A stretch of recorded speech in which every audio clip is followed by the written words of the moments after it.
mari kita mencuci batin, mengisi hati kita dengan zikrullah, supaya Allah hadirkan kepada kita hati yang damai, batin yang tentram, batin yang berbahagia, senantiasa hadirnya Allah masuk ke dalam jiwa kita. La haula wa la quwwata illa billahil aliyyil azim. Allah Allah ya Razzaq, Allah Allah ya Salam, Allah Allah ya Razzaq, Allah Allah ya Salam, Allah Allah ya Razzaq, Allah Allah ya Salam, Allah Allah ya Razzaq, Allah Allah ya Salam, Allah Allah ya Razzaq, Allah Allah ya Salam. La haula wa la quwwata illa billahil aliyyil azim. A'udzu billahi minasyaitonir rajim. Bismillahirrahmanirrahim. Assalamualaikum warahmatullahi wabarakatuh. Waalaikumsalam warahmatullahi wabarakatuh. Bismillahi alhamdulillah bil ni'matil iman. Alhamdulillahi rabbil alamin bil ni'matil islam wal ihsan ila akhir zaman. Bismillahi alhamdulillah syukran lillah wala haula wala quwwata illa billahil aliyyil azim. Ashhadu an la ilaha illallah wahdahu la syarika lah, ilaha wahidan shamadan lam yalid wa lam yulad wa lam yakul lahu kufuwan ahad. Allahumma sholli ala sayyidina Muhammadin wa ala ali sayyidina Muhammad sayyidul wujud, khataman nabiyyin la nabiyya ba'dah, Muhammad imamil barakah, Muhammad imamil karamah wal hidayah was syafa'ah ila akhir zaman. Sadaqallahul azim wa sadaqallahu rasulul karim. Amma ba'd. Ila hadratil muktaramun, tentunya yang kami hormati para alim wal ulama, para ustadz wal ustadzah, wabil khusus segenap tamu undangan yang hadir dari dekat maupun dari jauh. Adanya kita berkumpul malam hari ini adalah sebentuk rasa kasih sayang Allah yang telah menggerakkan kita, menggerakkan hati, kemudian hati memerintahkan raga kita untuk bergerak, berkumpul ke tempat ini semata-mata hanya untuk bersyukur kepada Allah. Hadirin yang dibahagiakan Allah, sekali lagi wabil khusus tentunya yang kami hormati dan senantiasa Allah muliakan Bapak Sohibul Bait, Bapak Haji Turisno beserta Ibu yang malam hari ini tempat dan kediamannya masih ikhlas dan ridho ditakdirkan dengan kudrat dan iradatnya Allah. Malam hari ini kediamannya kembali dijadikan tempat berkumpul, berpandang rasa, bertatap muka, bertaut jiwa, semata-mata hanya untuk mengagungkan asma Allah. Semoga beliau sekeluarga senantiasa ditambahkan kesabarannya, dilapangkan rizkinya, ditambahkan niat dan cita-citanya, wabil khusus tentunya niat di dalam menggalang, menyatukan batinnya di dalam keluarga kecilnya, yakni anak dan istrinya beliau, dan tentunya di dalam keluarga besarnya, yakni kita semua muslimin wal muslimat, innamal mu'minina ikhwah. Sesungguhnya orang-orang yang beriman adalah bersaudara. Maka tentunya mari malam hari ini kita bersyukur kepada Allah. Kenapa kita harus bersyukur, Bu? Allah telah menghadirkan berjuta nikmat kepada kita. Allah selalu menghadirkan ketentraman, kedamaian, selalu mengalir deras. Tak pernah satu detik pun, tak pernah satu ruang waktu pun Allah meninggalkan kita. Betul, Bu? Ibu-ibu masih bisa bernafas, bapak-bapak masih bisa merasakan bahagia, merasakan sedih, merasakan sehat dan sakit. Itu adalah sebentuk hadirnya Allah. Maka sudah layak dan pantasnya lah kita memuji asmanya, Allah Dzul Jalali wal Ikram, yang selalu hadir bersama kita. Jadi malam hari ini malam pengajian rutin sekaligus memperingati Isra wal Mi'raj katanya. Dikatakan, alhamdulillah, mohon maaf ini kita sombong sedikit, tapi enggak untuk sombong karena Allah enggak suka dengan sifat kesombongan manusia. Kalau nggak salah tahun 2013 sama beliau nih Pak Haji Turisno, dengan segala karunia Allah, syariatnya ikut belajar sama guru, kita sampai ke Palestina. Di situ kata orang Eropa, orang Amerika menyebutnya itu Masjidil Aqsa itu disebutnya Dome of the Rock atau kubah batu. Memang di dalamnya ini ada semacam gua kecil. Ini ada hubungannya dengan Isra Mi'raj. Tempat take off-nya atau tempat startnya baginda Rasul dikatakan subhanalladzi asra, maha suci Allah yang telah memperjalankan hambanya. Lalu apa yang diperjalankan? Maka di situ di dalam Masjid Aqsa ini ada semacam batu kecil, ada gua di sananya. Maka guru mengatakan kepada kami, inilah batu yang diceritakan di dalam hadis. Kalau tatkala baginda Rasul berangkat Isra wal Mi'raj, batu ini pengen ikut katanya, tapi enggak bisa. Kenapa? Maka itulah filosofinya. Kalau hati kita seperti batu, kalau hati kita keras, enggak mau menerima kajian, enggak rindu dengan nasihat, yakin hati kita tidak akan pernah diperjalankan menuju Allah. Maka orang-orang yang rindu Tuhan, manusia yang hatinya lembut, manusia yang hatinya damai, yakin akan mengalami satu perjalanan ruhani sehingga bisa diperjalankan hatinya menuju Allah Rabbul Izzah. Maka ayatnya tadi, subhanalladzi asra bi'abdihi, maha suci Allah yang memperjalankan. Siapa yang diperjalankan adalah seorang hamba. Di sini bukan nabi, bukan rasul, yaitu manusia yang merasa menjadi hamba Tuhan. Orang-orang yang hatinya merasa terpanggil jiwanya, oh aku ini hidup, aku ini dihidupkan oleh Tuhan. Maka rasa romansa inilah alam kesadaran yang jarang ditemui oleh umat Islam di akhir zaman.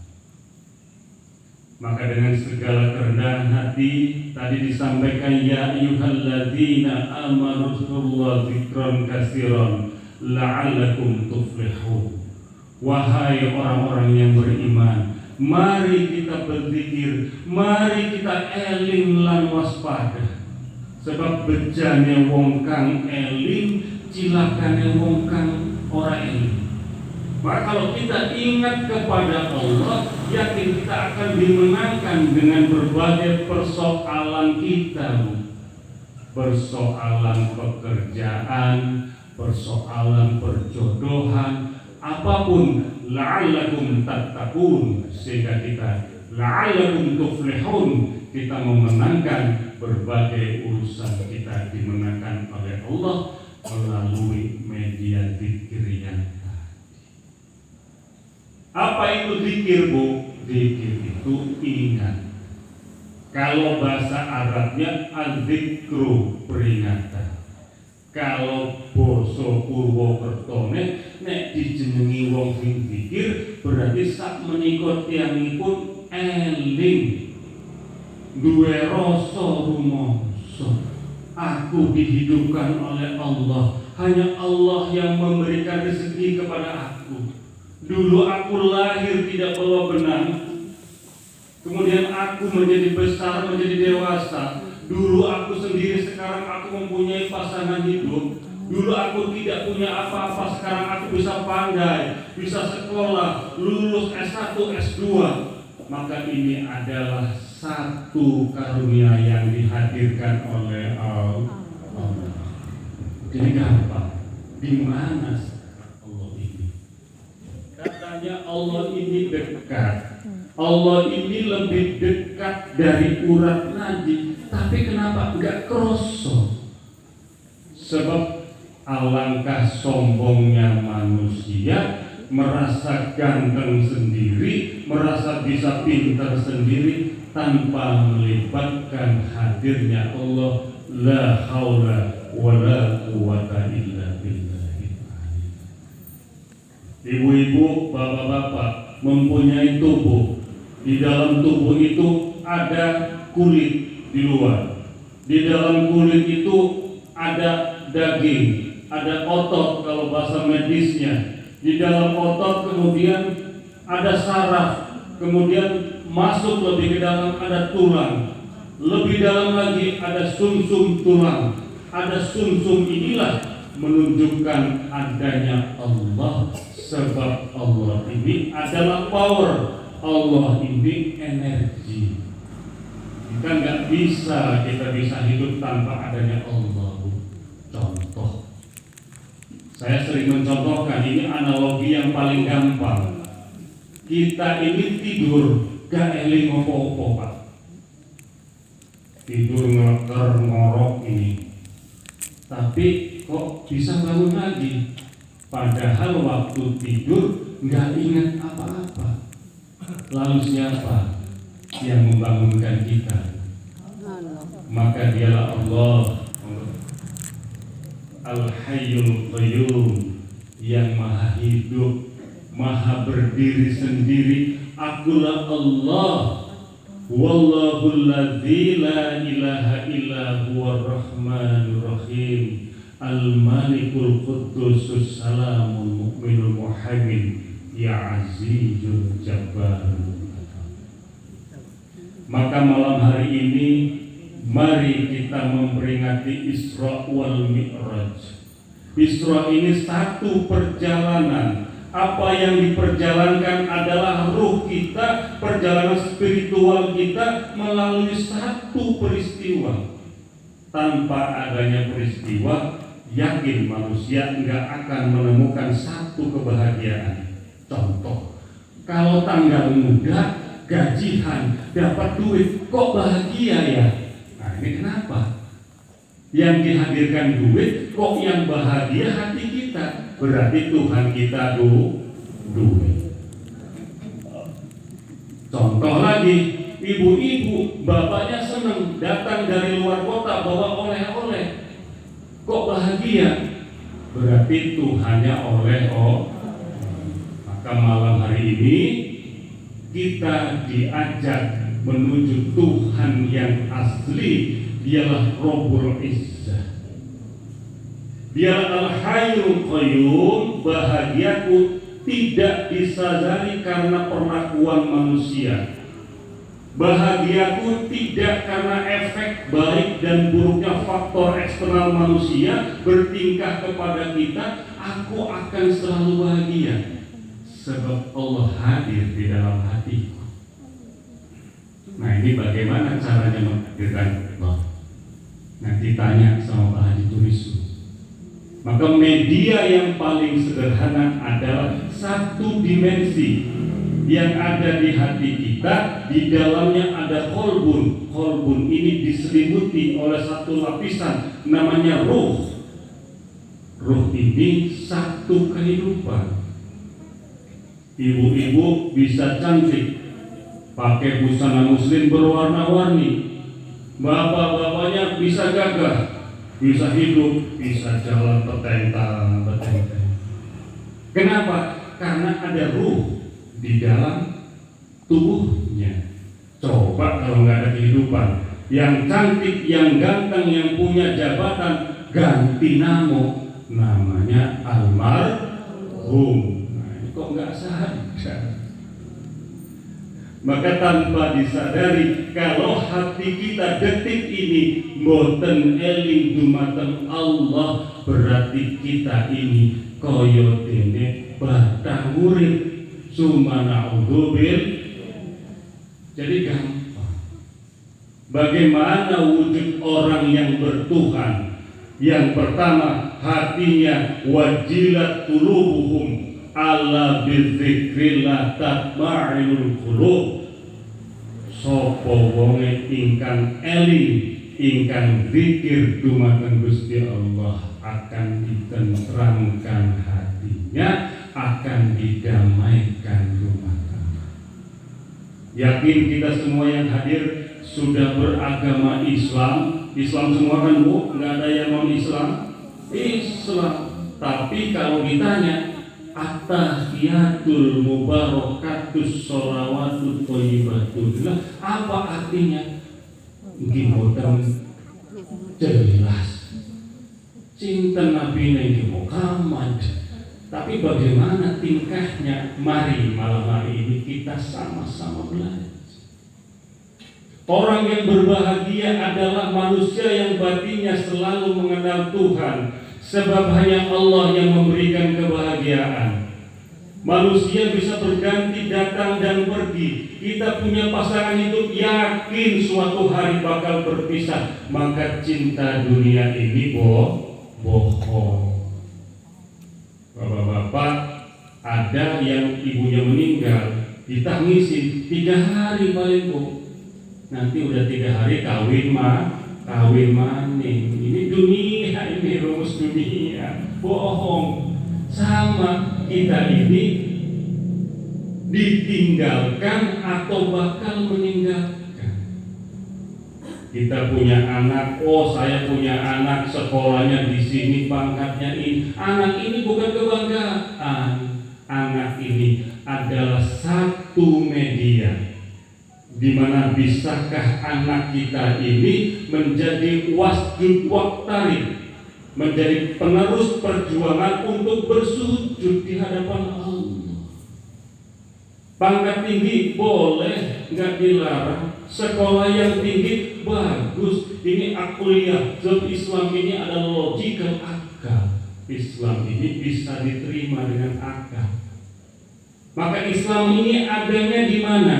Islam ini bukan kopiahnya, bukan baju muslimnya. Islam itu adalah akhlak perbuatan, ilmu yang tinggi menika sopan santun adab ashab. Jadi Islam ini sudah tua, Pak. Islam asal kata dari aslam. Aslam itu selamat, selamat itu selamat. Lah kenapa kita sudah masuk al-Islam ya'lu wa la yu'la alaihi, al-Islam rahmatan lil alamin? Kenapa kita masih benci sama saudara kita? Alangkah hinanya kita. Lalu bagaimana peran Allah? Allah ini sudah sekian lama di nomor sekiankan sama kita.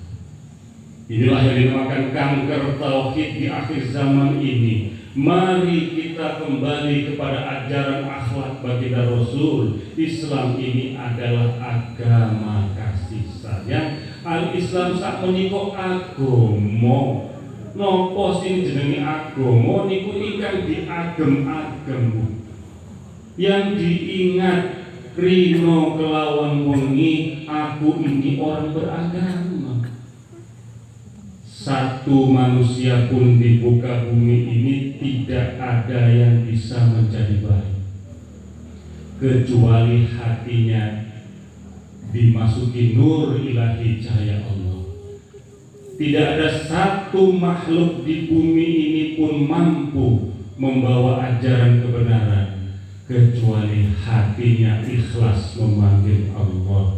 Walillahi asma'ul husna fad'u biha. Jadi kan sudah setiap bulan barangkali setiap saat kita diajarkan oleh Al-Mukarram Bapak Haji Turisno, hayo zikir, hayo wirid. Apa sih wirid ini? Wirid ini bukan tujuan, satu media dengan zikrullah tadi adalah pencuci batin. Segala kotoran ada pencucinya, segala penyakit ada obatnya, maka pencuci batin ini hanyalah zikrullah. Ini sudah rumus, sudah menjadi tab di dalam Al-Quran. Sebab Al-Quran ini undang-undang kehidupan, di mana isinya kalam ilahi, di mana isinya tatanan dan tuntunan yang harus kita patuhi. Tapi kadang-kala ya itu tadi, kalau di Bandung sana ada yang setiap malam Jumat baca surat Yasin. Oh, katanya supaya dagangnya laris. Alhasil semakin laris dagangnya, semakin meyakini bertuhankan surat Yasin. Maka jangan bertuhankan dengan ayat-ayat Allah, bertuhankan dengan aku. Banyak Islam di akhir zaman ini yang tergelincir, yang melenceng karena niat dalam hati kita meyakini satu ayat. Ada yang membaca surat Al-Waqi'ah sekian balikan. Satu ketika pernah bertanya, kenapa kok saya semakin merosot dagangnya? Maka benci dengan Al-Waqi'ah. Padahal ini adalah satu surat.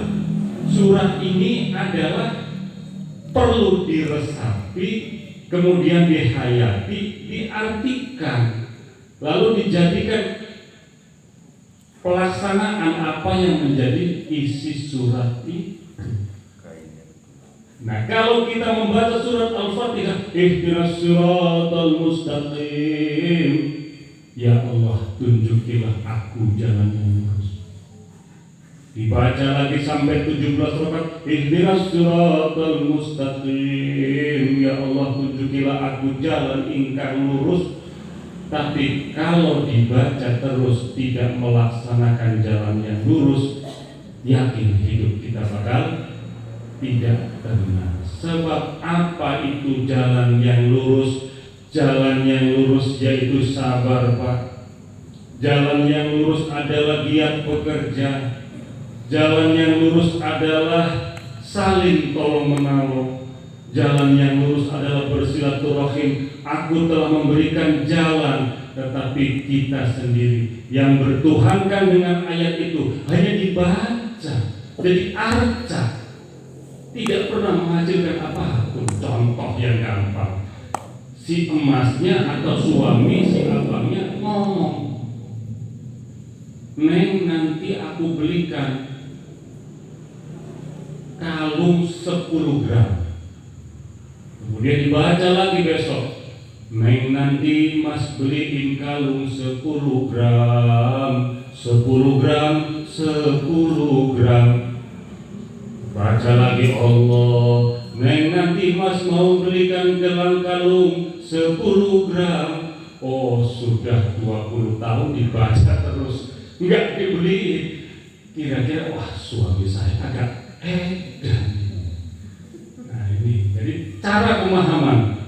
Bagaimana kita sudah melaksanakan sholat? Sebab Isra wal Mi'raj malam hari ini ada peristiwanya, diperjalankan baginda Rasul dari Mekah ke Masjidil Aqsa, Masjidil Haram ke Masjidil Aqsa, kemudian di langit diangkat sampai ke Sidratul Muntaha. Yang paling penting dari intisari perjalanan Isra wal Mi'raj itu adalah kasih sayang Allah kepada kita dengan memberi kita perintah sholat. Jadi perintah sholat ini adalah wujud kasih sayang Allah kepada kita. Kenapa kita disuruh sholat? Aqimis sholat wa yu'tuz zakah. Sopo wonge ingkang sholat akhlakipun kudu soleh. Sopo wonge ingkang sholat ucap. Siapa yang sholat harus berderma. Siapa yang sholat harus beramal soleh. Kalau agama lain, saya tempatnya di Bandung. Saya tinggal di Taman Koko Indah. Di sana ada satu agama tertentu, dia berderma. Ehonya dikecilin coba. Kainnya. Jadi wujudnya orang beragama, bentuk ritualnya adalah sholat, wujudnya adalah wujud kasih yang nyata. Itu kan? Ya sudah, cukup bagus Pak. Terima kasih. Jadi kita belajar secara mudah, Bu. Orang yang beragama, wujud ritualnya itu rukun Islam. Rukun Islam itu syahadat, sholat, zakat, puasa, pergi haji atau umroh bila mampu. Ini adalah hubungan ibadah sesama manusia. Apa wujudnya? Amalun sholih. Jadi percuma kalau kita melaksanakan yang 5 tadi tidak menimbulkan satu energi gerak. Amal soleh, amal itu perbuatan, soleh itu ingkang sae. Jadi kalau kita ngaji 1 bulan sekali di sini, kalau kita sholat, kalau kita berangkat haji atau menangis-nangis di Ka'bah, tidak menghasilkan amal soleh, berarti ibadah kita belum bisa diterima oleh Allah. Sebab ada syariat, ada thariqah, ada haqiqah. Sama-sama mari kita belajar. Apa itu syariat? Pakaian. Ada yang sholatnya Allahu Akbar miring tangannya, ada bagus. Ada yang Allahu Akbar tangannya keluar mubeng-mubeng pelak. Ada yang seperti itu. Ya boleh-boleh saja. Namanya itu pakaian syariat. Orang senangnya begitu, jangan dimarahin, Bu. Nah, setelah berpakaian tadi, hasil daripada orang berpakaian adalah menutup aurat. Kalau itu dianggap satu pakaian. Kalau itu seorang sholat, hasil daripada sholat yaitu inna sholata tanha anil fahsya'i wal munkar. Manusia yang sudah mendirikan sholat berpisah perbuatannya dari kejelekan.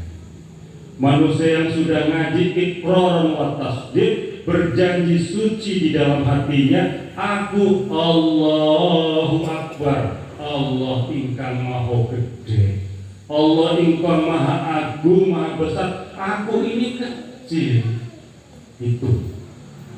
Jangan sholat dijadikan ritual mengharap pahala. Ini namanya Islamnya ketinggalan. Sebab dikatakan Islam, kalau ada perilaku hasilnya orang sholat itu selalu sabar dan damai, hasilnya orang sholat itu selalu saling tolong-menolong, hasilnya sholat tidak benci sama tetangga, tak pernah mencela golongan yang lain, sebab aku sudah sholat. Maka sholat ini sebenarnya ajaran lanjutan Maka yang diperagakan baginda Rasul, khuluqur Rasulullah khuluqul Quran, akhlak baginda Rasul bagai yodene Al-Quran ingkang berjalan. Sebelum mengajarkan sholat, baginda Rasul mengajarkan akhlak.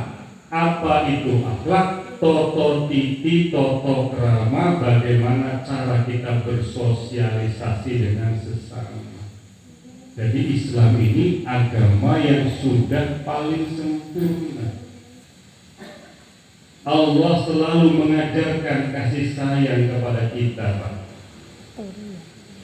Oh, Rasulullah ketemu dengan orang yang mabuk. Wahai Rasul, saya di bulan puasa ini saya melanggar, katanya. Apa yang kamu langgar? Saya batal puasanya karena saya nggak kuat. Saya berhubungan begini-begini.